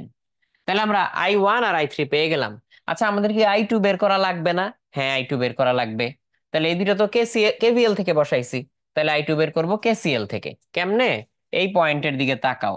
এই পয়েন্ট থেকে I1 চলে যায়, I2 চলে যায়, I3 এসে ঢুকে। তাইলে এখানে হচ্ছে ঢুকতেছে I3, আর ইকুয়ালস বের হয়ে যাচ্ছে I1 I2। তাহলে I1 I2। তাহলে এইখান থেকে আমাদের i3 এর ভ্যালু চলে আসবে। রিমেম্বার, আমরা যেইভাবে তীর চিহ্ন দিছি সেই অনুযায়ী সব হিসাব করব। আমাদের তীর চিহ্ন অনুযায়ী i3 এর ভ্যালু নেগেটিভও আসতে পারতো, আসুক। আমাদের তীর চিহ্ন অনুযায়ী i3 এর ভ্যালু নেগেটিভ আসতে পারতো, আসুক, সমস্যা নাই তো। ছবি যা আকার এঁকে ফেলছি, এখন কি i3 ঢুকতেছে, i1 বেরোচ্ছে, i2 বেরোচ্ছে, আমি সেই অনুযায়ী ইকুয়েশন লিখলাম। এরপরে যার ভ্যালু যা বসানো দরকার তাই বসাবো, যেটার ভ্যালু যা বসানো দরকার তাই বসাবো। আচ্ছা, এখন আমার তো i3 equals i1 plus i2 আসছে। আমরা এবার ভ্যালু বসাই। i3 এর ভ্যালু কত? 2/7। i1 এর ভ্যালু কত? i1 এর ভ্যালু হচ্ছে 10/7। i2 এর ভ্যালু কত আমি জানি না। তাহলে i2 এর ভ্যালু হচ্ছে 2/7 মাইনাস 10/7,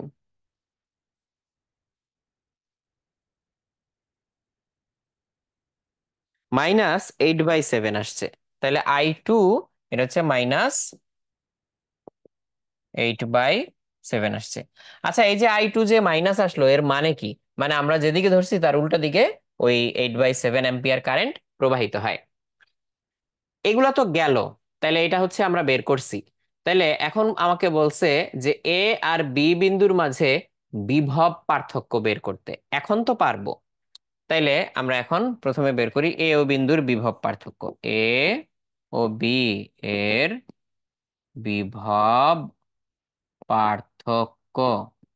আমরা এখান থেকে শুরু করি, এ থেকে।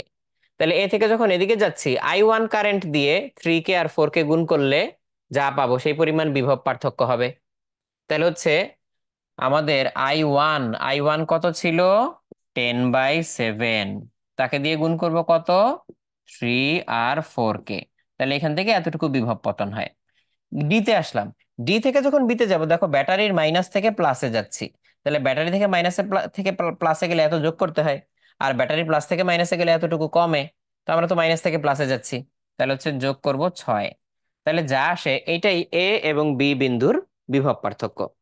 তাহলে এটা কত আসে একটু দেখি। 10/7 ইন্টু 3 আর 4 তো আসলে 7ই হয়, প্লাস 6, 16। অ্যান্সারটা হচ্ছে 16। আচ্ছা, আমি এদিক দিয়েও তো আসতে পারতাম, কিংবা এদিক দিয়ে এসে এদিক দিয়ে এসে এখানেও যেতে পারতাম, তাও হইতো। তাহলে এখান থেকে এখানে আসলে এখান থেকে কত কমে? 6 কমে। তাহলে এটা যদি 0 ধরি, তাহলে -6। তার সাথে এই এদিকে যদি আমরা যাই, তাহলে কি হবে? আরো 4 কমবে। তাহলে হচ্ছে আরো 10 কমবে। কমলো, তারপর হচ্ছে আবার ওইখানে আরো বাড়বে। ওইভাবেও চাইলে বের করা যাইতো, কিন্তু এখানে ইন্টারনাল রেজিস্ট্যান্স না থাকায় একটা ভেজাল হয়ে গেছে, একটু ঝামেলা হয়ে গেছে সার্কিটটাতে। এই ব্যাটারিগুলোতে ইন্টারনাল রেজিস্ট্যান্স না থাকায় একটা বড়সড় ঝামেলা হয়ে গেছে। তো যাই হোক, এখন আসলে আপাতত কিছু করার নাই। আপাতত কিছু করার নাই, যেইভাবে দিছে আর কি। আর আমাকে বলছে 1 ওহম রোধের ভেতর দিয়ে প্রবাহিত কারেন্টের মান নির্ণয় করো। 1 ওহম রোধের ভিতর দিয়ে কারেন্ট আমাদের কত আসছে? যে i3। তাহলে i3 এর ভ্যালু কত? i3 এর ভ্যালু হচ্ছে ওই যে 2/7। এইটাই, আর কিছু না। ওকে, তাহলে আমি আবার একটু মিলায়ে দেখি আমার পুরো ক্যালকুলেশনটা ঠিক আছে কিনা, বা কোথাও কোনো ঝামেলা আছে কিনা। i1 × 7, i1 × 7, হ্যাঁ ঠিক আছে। -4 -6 ইকুয়ালস হচ্ছে 0। ঠিক আছে।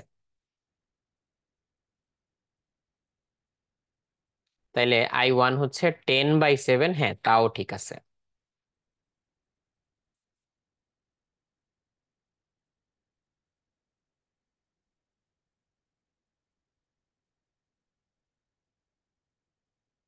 ও, 1 মিনিট, 1 মিনিট, 1 মিনিট, একটু দাঁড়াও। আমি এখানে তো বিভব পতন হয় কতটুকু নিছি, আর এখানে হচ্ছে বিভব বৃদ্ধি। একটু ওয়েট করো, এই হিসাবটা। বিভব পতন হয় আর এটা হচ্ছে বিভব বৃদ্ধি, দেখছো প্লাস মাইনাস একটু ঝামেলা আছে। এই যে এ থেকে যখন বি তে গেছে, কারেন্ট এদিকে গেছে না? তো কারেন্ট এদিকে গেলে তো হচ্ছে ভোল্টেজ এখানে বেশি এখানে কম। তাহলে এখানে যদি 0 হয়, তাহলে এখানে হচ্ছে কত? শূন্যর চেয়ে এতটুকু কম।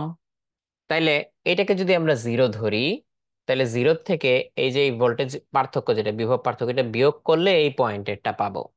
তাহলে আমার এই পয়েন্টের এইটার ভিতর দিয়ে কারেন্ট কত এটা তো জানাই আছে, i1 10/7, তাকে এই 7 দিয়ে গুণ দিছি, তাহলে 10। তাহলে এটা হচ্ছে এতটুকু কমছে। তাহলে আমাকে এখানে দিতে হবে মাইনাস।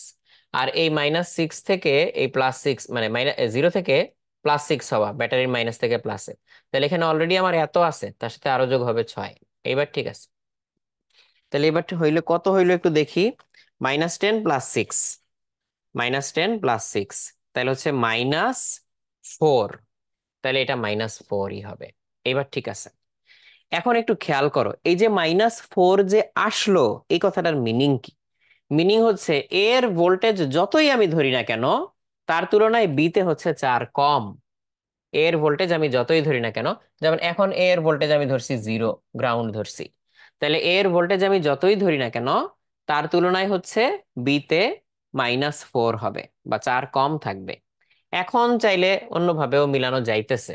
দেখো, এ আর বি এর মধ্যে বিভব পার্থক্য বের করতে বলছে তো। তাহলে আমি এই সার্কিট থেকেও কিন্তু ডিরেক্টলি লিখতে পারতাম, বা এখান থেকেও লিখতে পারতাম। এই যে দেখো কেমনে, এই যে এটা কি ব্যাটারির 6-এর মাথায় আছে। তাহলে এই যদি 0 হয়, তাহলে 6-এর গোড়ায় গেলে কি -6। তাহলে এখান থেকে এখানে গেছি -6। এখানে আবার প্লাস থেকে মাইনাসে যাচ্ছি, তাহলে -6 -4 -10। -10-এর সাথে এই যে আরো 6 বাড়লো, তাহলে হচ্ছে -4 রয়ে গেল। এইটাই। তাহলে একই অ্যান্সার আসতেছে, ঠিক আছে।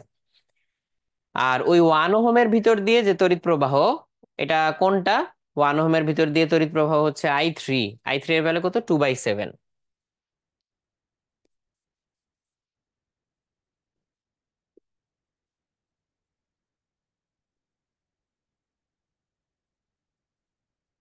ব্যাস, পুরোটাই মিলছে।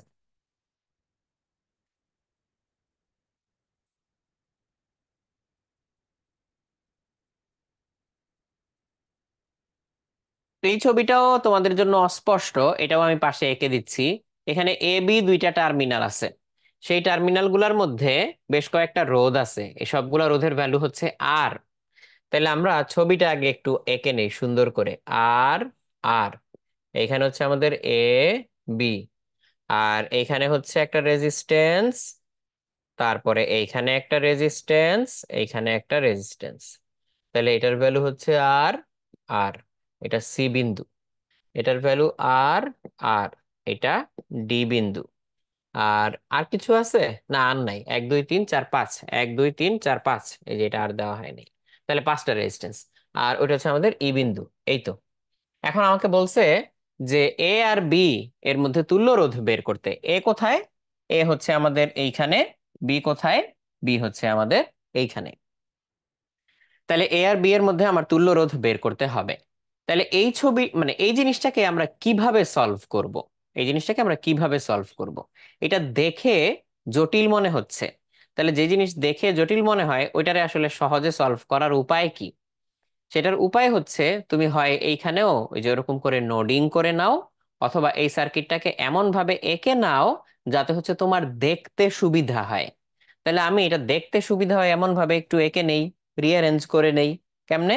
দেখো, এই যে আমার এ পয়েন্টটাকে এইখানে না এঁকে আমি এইখানে আঁকলাম। এই যে এটা হচ্ছে আমাদের এ।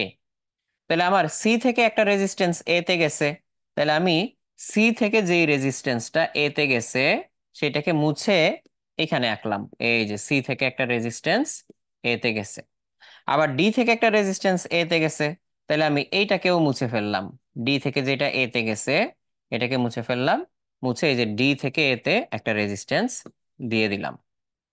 বি এরকম ভিতরের দিকে ঘুরায় স্টাইলিশ ওয়েতে আঁকার দরকার কি? আমি তো বাইরেই আঁকতে পারি। তাহলে যে বাইরে এঁকে দিলাম বি। একই তো কথা। তাহলে এই যে বি আমি বাইরের দিকে এঁকে দিলাম। এখানে ই লেখা আছে কি না লেখা আছে, তাতে এখন আর আমার কিছু আসে যায় না। এখন দেখো তো জিনিসটা অনেক পরিচিত লাগতেছে না? হ্যাঁ, পরিচিত লাগতেছে, কারণ এই যে হুইস্টন ব্রিজ, এই যে দুই পাশে দুইটা, মাঝে একটা হুইস্টন ব্রিজ। তাইলে এটাকে এখন আমি আবার রিঅ্যারেঞ্জ করে আঁকলে, এই যে এ এইখানে, এই যে বি এইখানে, তাহলে জিনিসটা দেখতে এইরকম হয়। এই যে পুরোপুরি হুইস্টন ব্রিজ। এই হুইস্টন ব্রিজটা কি ব্যালেন্সড নাকি না? অ্যান্সার হচ্ছে হ্যাঁ, হুইস্টন ব্রিজ ব্যালেন্সড। ব্যালেন্সড যদি হয়, এই যে এটার সাথে এটার অনুপাত যা, এটার সাথে এটার অনুপাত তাই। ওই যে পি কিউ আর এস, অনুপাত সমান সমান। এখানে আর, এখানে 2 আইস আর, এখানে আর, এখানে 2 আইস আর, তাইলেও তো সমান সমান অনুপাত হইতো। আর টু আর সমান হইতো। তো এখন এটা সমান সমান অনুপাত আছে অলরেডি। তাহলে হুইস্টন ব্রিজটা ব্যালেন্সড। ব্যালেন্সড। আচ্ছা, ব্যালেন্সড থাকলে কি হয় বলছিলাম, মাঝের ব্রাঞ্চ দিয়ে ওই যে গ্যালভানোমিটার ছিল, কোনো কারেন্ট যায় না। কারেন্ট যায় না মানে এই রেজিস্ট্যান্সটা আমার এখানে আর লাগতেছে না, এটা উঠাই ফেললেও আমার সার্কিটের কোনো ক্ষতি নাই, কারণ এর ভিতর দিয়ে কোনো কারেন্ট যাচ্ছে না। তাইলে আমার ছবিটা দেখতে এইবার কেমন হচ্ছে? এইবার ছবিটা দেখতে আরো সিম্পলিফাইড হয়ে যাচ্ছে, এইরকম সিম্পলিফাইড হয়ে যাচ্ছে। এ, বি, আর আর, আর আর। এখন উপরের দুইটা আর সিরিজ, নিচের দুইটা আর সিরিজ। তাহলে উপরের দুইটা আর সিরিজ করলে 2R হয়, নিচের দুইটা আর সিরিজ করলেও 2R হয়। এই পাশে এ, এই পাশে আমাদের বি বিন্দু। 2R 2R প্যারালাল করলে শুধু একটা আর হয়। তাহলে আমাদের ফাইনাল অ্যান্সার হচ্ছে যে এ এবং বি এর মধ্যে শুধু আর তুল্য রোধ আছে, আর কিচ্ছু নাই।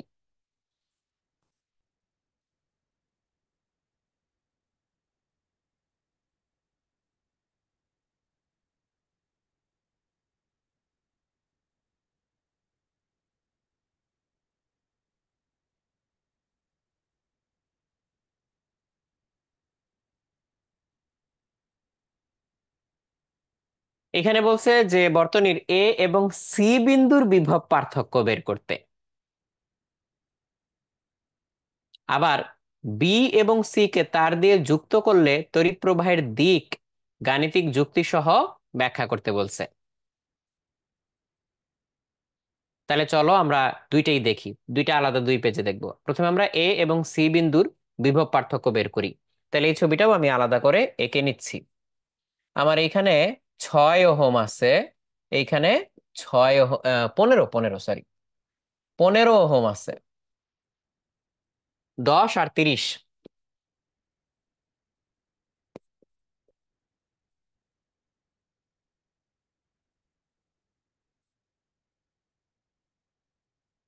তাহলে এখানে 12 ভোল্ট। আর আমাদের বিন্দুগুলা কি? এ, বি, সি, ডি। তো প্রথম অংশটা সহজ, যে আমাকে বলছে এ আর সি বিন্দুর মধ্যে বিভব পার্থক্য বের করতে। কেমনে? উপরের 6 আর 15 সিরিজ করব, নিচের 10 আর 30 সিরিজ করব। তাহলে উপরে 6 15 সিরিজ করলে হয় 21, নিচে হচ্ছে 10 আর 30 সিরিজ করলে হয় হচ্ছে 40। এইখানে আমার লাগানো আছে 12 ভোল্টের ব্যাটারি। তাহলে এখানে যেই কারেন্ট সেটা আমরা কেমনে পাবো? 21 আর 40 কে প্যারালাল করে। তাহলে হচ্ছে 1/21, 1/40 হোল ইনভার্স করলে 13.77 হয়।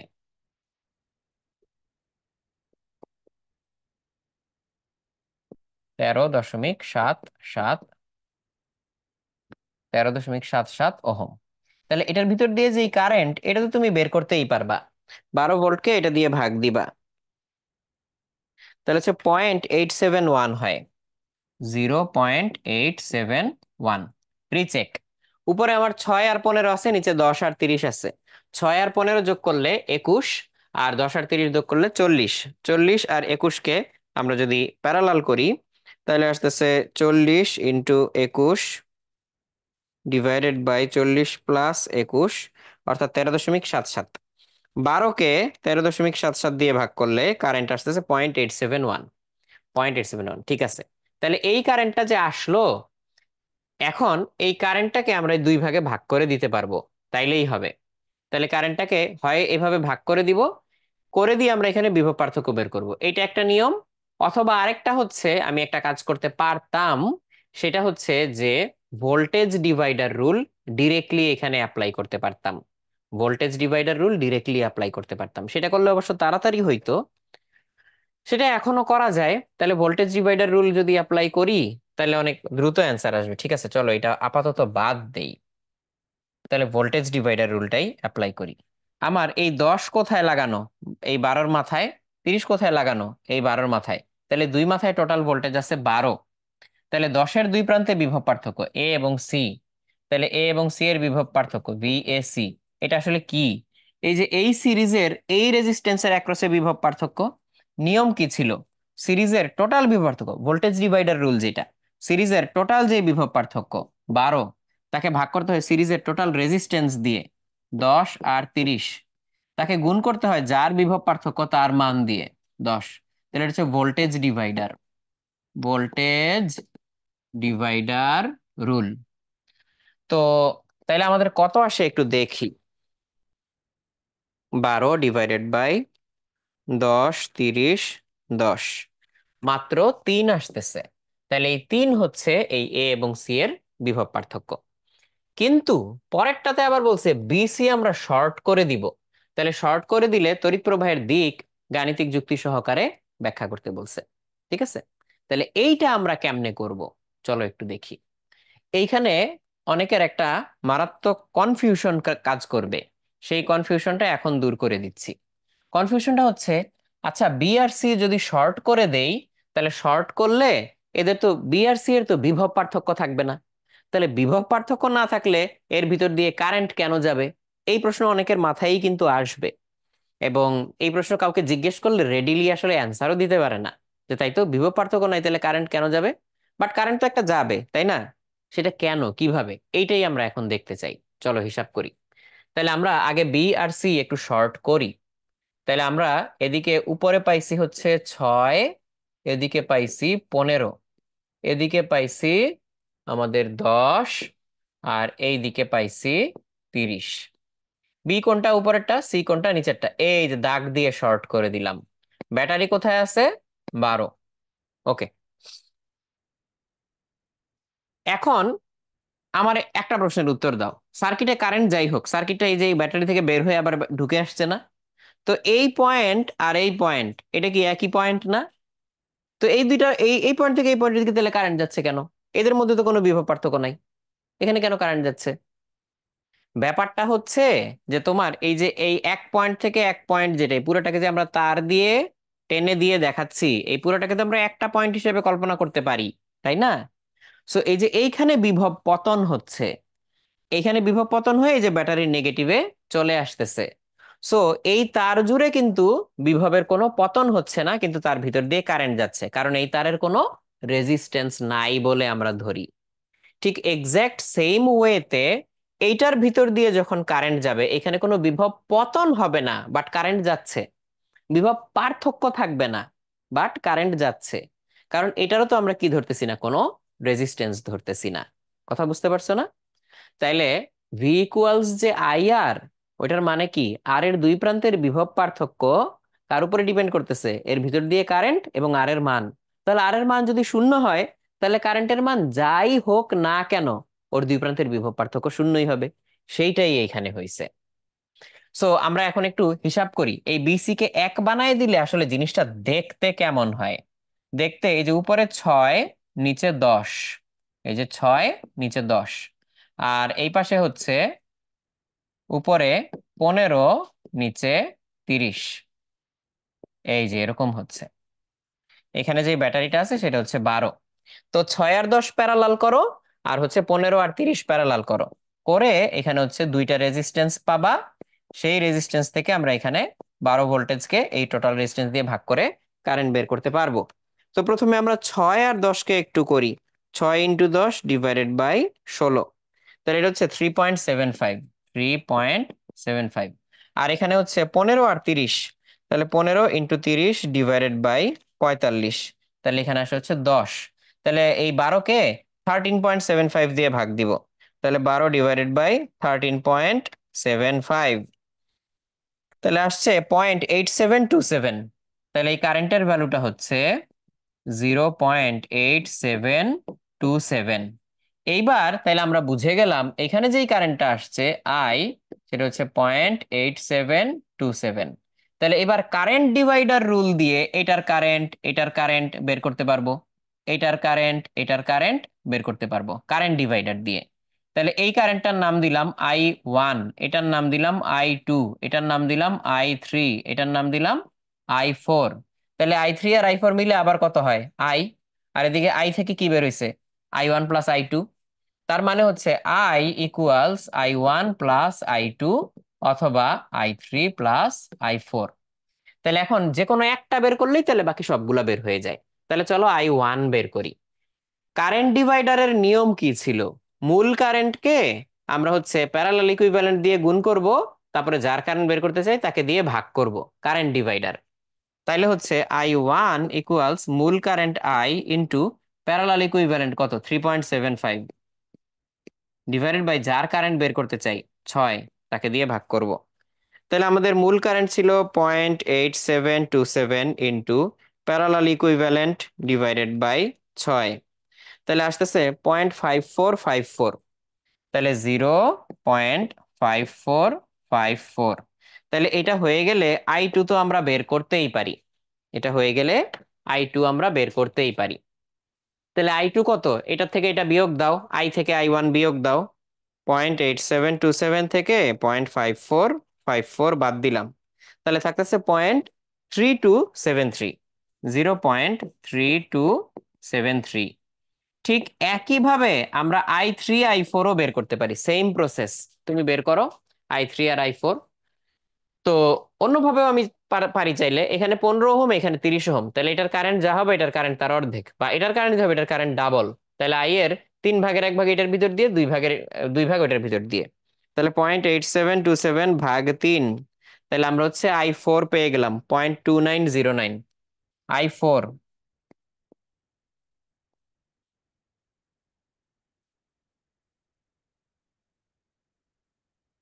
0.5818 হচ্ছে I3। এটা হচ্ছে I3। তাহলে I3 I4 এগুলো সব আমরা জেনে গেলাম। এইবার মূল ছবিতে আসো। I1 কোনটা? এইটা। I3 কোনটা? এইটা। I2 কোনটা? এইটা। I4 কোনটা? এইটা। তাহলে বি থেকে সিতে যেই কারেন্ট, এটার নাম দিলাম আমরা স্মল আই। বি থেকে সিতে যেই কারেন্ট,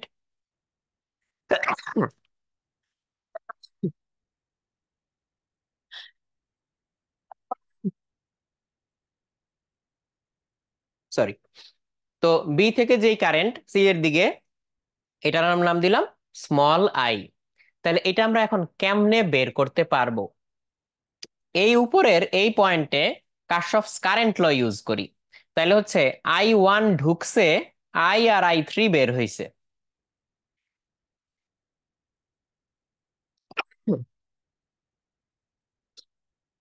সরি, তো I1 এখানে ঢুকছে, আই আর I3 বের হইছে, এটা আমরা ইউজ করি।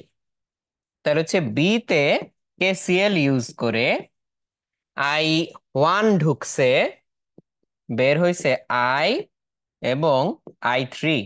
তাহলে সেখান থেকে আই এর ভ্যালু I - I3। তাহলে আই কত আমাদের? আই হচ্ছে 0.8727। I3 কত আমাদের?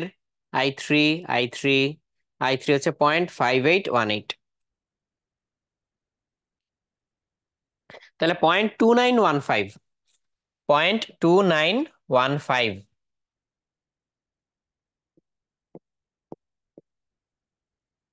এটাই হচ্ছে আমাদের আই এর মান।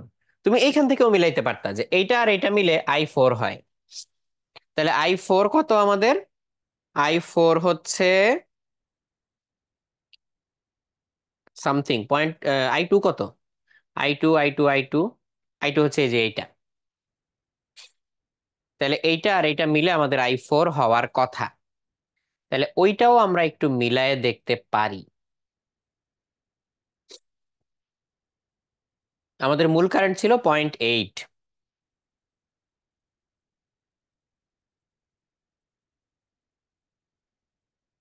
তার মধ্যে উপরের যেই কারেন্টটা, এখানে হচ্ছে I1। I1 কোনটা? I1 হচ্ছে এই যে এইটা। I1 আমরা কিভাবে বের করছি? এই যে কারেন্ট ডিভাইডার থেকে।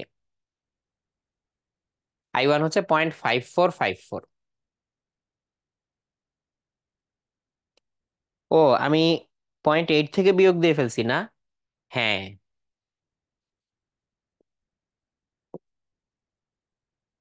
I1 হচ্ছে 0.5454, এখান থেকে I3 বাদ দিতে হবে। 0.5454 মাইনাস I3 কত আসছে আমাদের? এই যে 0.5818।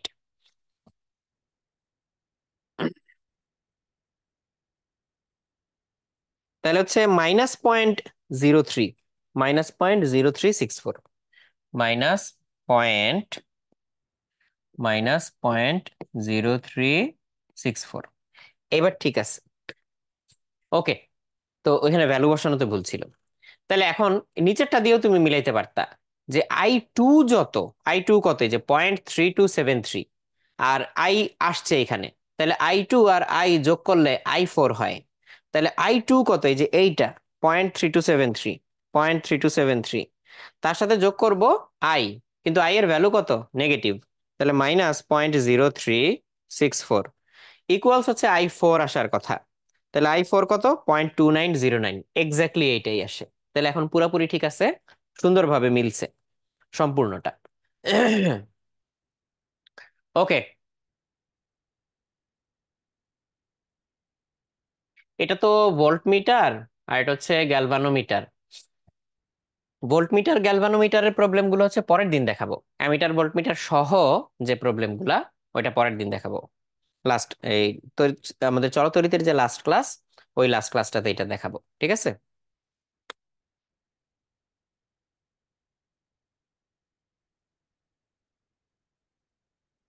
সংক্ষেপে অবশ্য বলে দিতে পারি, সেটা হচ্ছে এরকম: ব্যাটারির তড়িৎচালক শক্তি 10, অভ্যন্তরীণ শক্তি 1, আর এটার জন্য একটা ভোল্টমিটার ব্যবহার করতেছি আমরা, কিন্তু ভোল্টমিটারটার পাঠে 1% হচ্ছে ত্রুটি দেখায়। আর ব্যাটারির সাথে একটা 9 ওহম বাইরের রোধ যুক্ত করা হইলো। বাইরের রোধের পাওয়ার বের করতে হবে, আর ত্রুটি 0.5%-এ নামিয়ে আনতে কি ব্যবস্থা গ্রহণ করতে হবে। আচ্ছা, এটা ভোল্টমিটার পড়ানোর পরে দেখাইলেই ভালো হবে। গ্যালভানোমিটার বিচ্ছিন্ন অবস্থায় তড়িৎ প্রবাহ বের করতে হবে, আর হচ্ছে এক্স, কেবল একটি ব্রিজে প্রদত্ত কোনো একটি রোধ ব্যবহার করে সাম্যাবস্থা সৃষ্টি সম্ভব কিনা, এটা। ঠিক আছে, এটাও চাইলে ওই ভোল্টমিটার গ্যালভানোমিটার পড়ায়ও দেখানো যায়। এখন যতটুকু বলার এটুকু বলে দেই। তাহলে গ্যালভানোমিটার বিচ্ছিন্ন অবস্থায় মানে কি, এই যে তুমি গ্যালভানোমিটারটা এখান থেকে সরায় ফেলবা, তাহলে এখন তোমাকে বলছে যে তড়িৎ প্রবাহ বের করতে। তাহলে ওই যে উপরে 8 আর 16 সিরিজ করবা, নিচে 24 আর 32 সিরিজ করবা, তারপরে এদেরকে প্যারালাল করে তুমি টোটাল কারেন্ট বের করতে পারবা। আর আমাদের ব্যাটারির অভ্যন্তরীণ রোধ আছে হচ্ছে 0.5। তাহলে এই পার্টটুকু বরং স্ট্রেট ফরওয়ার্ড, এখানে আছে হচ্ছে 8, এখানে আছে 16, এইখানে আছে হচ্ছে 24, এইখানে আছে হচ্ছে 32। এইবার এইখানে হচ্ছে ব্যাটারি দেওয়া 12, আর এইখানে দেওয়া হচ্ছে অভ্যন্তরীণ রোধ 0.5, এটা আমি এখানে দেখাইতে পারি, 0.5 এইটা। তাহলে এখন কারেন্ট বের করার জন্য কি করতে হবে, ওই 8 আর 16 সিরিজ করো। তাহলে 8 আর 16 সিরিজ করলে কত হয়, 24, তাই না? আর 24 আর 32-কে সিরিজ করো, এখানে কত হয়, 6, আর এদিকে হচ্ছে 5, 56। এইবার এই দুটাকে প্যারালাল করো, এখানে আমার কি আছে, আবার ওই যে হাফ আছে, 0.5। তাহলে প্যারালাল করে হাফ যোগ দাও, তাহলে দেখো কত হয়।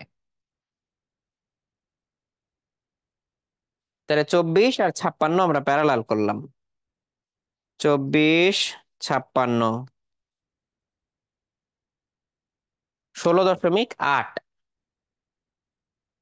ও, এটা তো 24 আর 56-কে প্যারালাল করে সাথে আরো 0.5 যোগ করতে হবে, তাহলে হচ্ছে 17.3। তাহলে 17.3, এখানে ভোল্টেজ আছে 12, তাহলে কারেন্ট যাবে কত, 12 ÷ 17.3, তাহলে আসবে 0.6936। এই যে আই, আই হচ্ছে 0.6936 অ্যাম্পিয়ার। এই হচ্ছে এখানে কারেন্ট। তুমি চাইলে আলাদা আলাদা করে ব্রাঞ্চের কারেন্টও বের করতে পারতা, কিন্তু আপাতত বলে নাই, যেহেতু দরকার নাই। উদ্দীপকের ওই যে 1 ওহম, ওই যে 16, ব্রিজের প্রদত্ত কোনো একটা রোধে ব্যবহার করলে সাম্যাবস্থা সৃষ্টি সম্ভব কিনা ব্যাখ্যা দাও। একটু দেখো, এখানে হচ্ছে 8-এর ডাবল আছে, মানে এখানে অনুপাতটা দেখো, এখানে হচ্ছে 24 আর 32-এরও একটা অনুপাত আছে, 8 আর 16-র একটা অনুপাত আছে। তাহলে আমাকে বলছে যে এই 16 কোথাও ব্যবহার করলে আমরা হচ্ছে এখানে সাম্যাবস্থা আনতে পারি কি না। তাহলে 8 আর 16-র অনুপাত কত, 8:16, সরি, 8:16 ইকুয়ালস হচ্ছে 2, তাই না? মানে 1:2, 1:2। কিন্তু 24-এর সাথে ওই পাশে আছে 32, তাহলে 24-এর সাথে মনে করো আমরা ওয়াই কে যদি অনুপাত করি, তাহলে যদি 1:2 হইতে হয়, তাহলে ওয়াই এর ভ্যালু কত? ওয়াই এর ভ্যালু, সুতরাং ওয়াই এর ভ্যালু হচ্ছে, এই যে এটার ডাবল, তাহলে 24-এর ডাবল 48। কিন্তু দেখো ওইখানে এস এর মধ্যে আছে কত? 32। 32-কে 16 যোগ করলে 48 হবে না? তাইলে এস ইকুয়ালস 32, বাট 32 + 16 = 48। তাইলে ওয়াই হবে। তাহলে ওয়াই হইলে কি হবে? 8:16, 24:48, যে এখানে যদি ওয়াই হয় 8:16, 24:48 ডাবল, তাহলে তখন ব্রিজ সাম্যাবস্থায় আসবে। তাহলে হচ্ছে 32-এর সাথে 16 সিরিজ করলে, কারণ যোগ করতে হবে তো, সিরিজ করলে সাম্যাবস্থা আসবে। সাম্যাবস্থা আসবে। এইটুকু পর্যন্ত থাকুক। তাহলে নেক্সট ক্লাসে আমরা এটা বাকিটুকু শেষ করব, আর হচ্ছে ভৌত জগত পরিমাপটা করে শেষ করে দিব। ঠিক আছে ইনশাল্লাহ, তাহলে পরের ক্লাসে দেখা হবে। হুম।